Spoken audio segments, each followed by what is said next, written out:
stock market plunged another 6% today, sending the S&P 500, the NASDAQ 100, and the Russell 2000 further into correction territory. What I want to do in this video is go over this stock market crash using technical analysis and to determine what are the key levels that we need to be following. I'm providing an update on yesterday's video and the key levels to watch going forward. So let's go ahead and get into the charts right now. So this stock market isn't actually flashing warning signs. It's playing out on the warning signs that we've been talking about all along. The double top here at the top, the confirmation that took place back in early March, and then the bear flag that was warning us that there was another leg lower setting up in this market, and that's exactly what's taking place. So we have this AVWAP that goes all the way back to 2024. It had been a level of consistent support. That's broken, so we can go ahead and take this right off the chart. It really has no value at this point. But you do have this AVWAP taking a sharp turn to the downside, and that is a significant push lower. One of the things that I would tell you to look at is today's volume. Look at this volume bar right down here at the bottom of the chart. You can see going back to 2022, there hasn't been any kind of level that's been that high on the charts. You'd have to go back to the beginning of the sell-off of 2022. And let's take a look at that. Here you have volume that was just like that. But when we got that volume level, it didn't necessarily mark an end to the sell-off. In fact, it marked just the beginning. Compare it to what we saw today. These are pretty much the same volume levels. In fact, what we saw in 2022 in the beginning of the sell-off was a little bit higher. It did mark a temporary bottom, but it didn't mean it was the end of the sell-off. You go back to 2020, that was the other time that we saw significant volume levels of what we're seeing today. And when we first started getting these huge spikes, did not mean that we were at the end of the sell-off. Again, meant that we were at the beginning of the sell-off. But it doesn't mean, just like what we saw in 2020, in 2022, that you don't get temporary market bounces. So I think right here, I mean, you consider the amount that we've sold off over the last 2 days.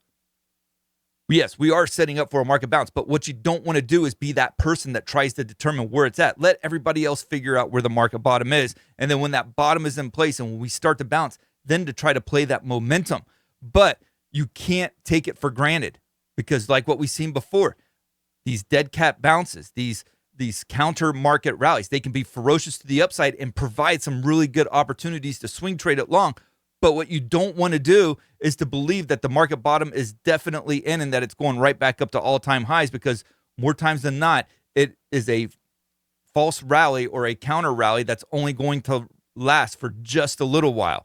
So you have to be aggressive with the profit taking when it comes. Again, don't let the desire or the need to try to call the market bottom override your logic and discretion here. Let others try to decide that. Let the market show you that it's willing to put in a short-term bottom here.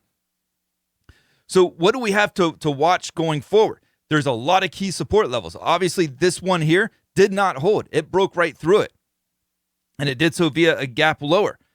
You also have this level right here. This is a key support level that we're going to want to pay some close attention to. We got to get that a little bit straighter.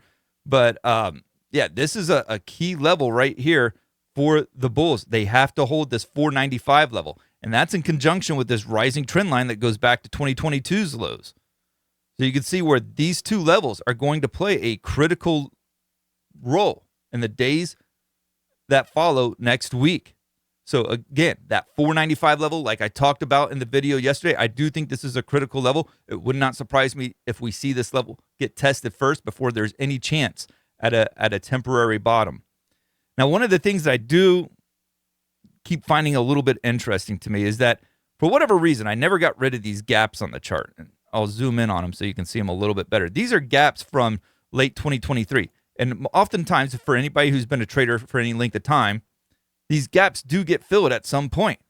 So this one here you can go ahead and ignore, but you have 3 serious gaps that were never filled back in 2023.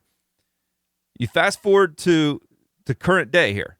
These 3 gaps could be an area that the market is targeting to eventually fill. So if that happens, that would represent a move down into the lower 400s.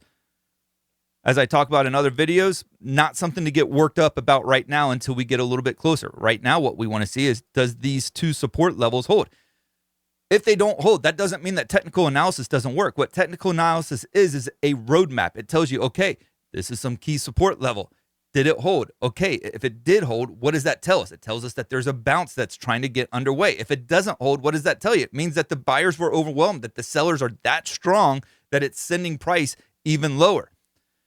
You have this AVWAP that goes all the way off of the 2022 lows. It's not been tested that much. It was tested back in late 2022, again in early 2023, and again in mid 2023, or actually late 2023. Hasn't been tested since then. So we do break below that level. That's another level that we want to watch. So we have two levels that are combined in this 495 to 500 area, and then we have another AVWAP that goes back down to 471. Those are the two level areas that I would be paying the closest attention to right now. Also, worth noting is that we have a little bit of a rising channel band. And by channel band, there's two areas. You can see where we've tested it before in the past on the upper side, and it's rejected price. And then on the bottom, we've formed 2 points to create the lower channel band, and that runs right there with that AVWAP line that I was just talking about off of the 2022 lows. So these two levels here and then these two levels here are the key support levels that I'm wanting to watch going into next week. And there's a good chance that this is what the market's targeting right here as well, that maybe we're going right back down to this lower channel band and bouncing. And that would actually be a very orderly technical development if that's where we ultimately find some support at. Now, I also like the T2108 indicator. This is one of my favorite ones. This measures the percentage of stocks trading above their 40-day moving average. We're at an incredible low right now. We haven't seen this since 2022. We're at 7%. This is oftentimes a sign that the stocks are absolutely exhausted. Doesn't necessarily mean, though, that we won't see further prices to the downside, meaning that we could get a bounce here and then come back down and visit it. But what I also like to do is do some standard deviations off of this. So I like to look at the T21-4, which measures the percentage of stocks trading below one standard deviation below their 40-day moving average. We're at 75% of stocks trading a standard deviation or more below their 40-day moving average. That's significant. You're starting to get into some territory that we haven't seen much of in the past couple of years. 2022 was a much more orderly sell-off. When you start to get into these panic sells, which is usually driven by major headline risk events like what we saw in 2020, it can go much higher. So I think if we're going to get into a permanent bottom here, we need to start seeing some moves that takes us into like the likes of like 85 to 90% range. And then you can look at it from two standard deviations below their 40-day moving average. And that looks a little bit different as well, but it's still starting to spike, 57%. Again, where we've seen bottoms that's taken place before is when it gets into that 75 to 80% range. The one in 2022, again, a much more orderly sell-off over a much longer period of time. That took us up to around like the 50% range. And where we finally topped out at about 58, we're pretty much right there at that level, and in fact exceeded it at one point today. So going forward, what I would tell you, continue to manage the risk. This past week, I was short the S&P 500 and the NASDAQ 100 via PSQ and SH. I got out of it actually on Wednesday, and now on the surface, yeah, I'm a little bit disappointed I wasn't still in it on Thursday and Friday. That doesn't bother me too much, though, in the sense that I went into those trades. I managed the trades. There was a market-wide earnings-like event that was taking place after the bell on Wednesday. That was a lot of risk, especially with where I was at on those trades, that I didn't want to go ahead and hold those positions overnight. Plus, I was stopped out, so I was also following my trading plan in the process. But I was cashed the last 2 days. That actually makes me pretty happy. I mean, I would have loved to have some profits to show from it, but I was still cash. I didn't take a hit from this 2-day huge sell-off. And that's the thing. I use a top-down trading strategy to make sure that I'm not going to let myself get on the wrong side of the trade in gross proportions. And so that has kept me out of the market the past 2 days and sets me up to be able to take advantage of a dead cat bounce when it does, in fact, come. And if you enjoyed this video, I would encourage you to like and subscribe and let me know down in the comments below, what is your plan with this market here?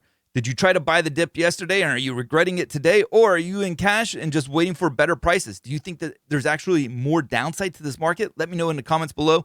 Thank you, and God bless.